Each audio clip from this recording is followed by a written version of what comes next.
Hi, my name is Matthew Habrish. Welcome to this Utilities Technical Tip, which will talk about a tip concerning 4 ways to hide objects in SOLIDWORKS. The first method consists of causing the object, a plane for example, to not be visible to the user by hiding it, as an example using the right mouse button. The plane will become invisible in the working area and the icon in the design tree will become transparent. So, it's a selection regarding individual objects for a specific document. The second way to hide planes could be to use Hide Show Planes via Display Top menu. This command will hide all objects of this type, and in this case all planes, but their icon color will remain blue.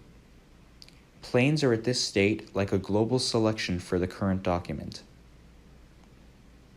The third trick is that the planes and other features tree objects could be hidden inside it for current and future documents. Menu, Tools, Options, Feature Manager, selecting an object and clicking Hide does the job. Planes are now invisible but can be turned visible by using Show for the same command. Another method to hide planes is that planes make them not visible from the active document and that it is impossible to display them at all, at least manually. API call makes it possible by setting the UI state, which is containing only one enumeration. SOLIDWORKS is hidden in Feature Manager.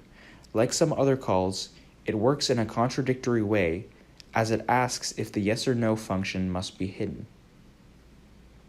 The reason why this call is interesting is that it can manage features individually. So if the need is to hide only 2 of the 3 planes, that can be done. Thank you.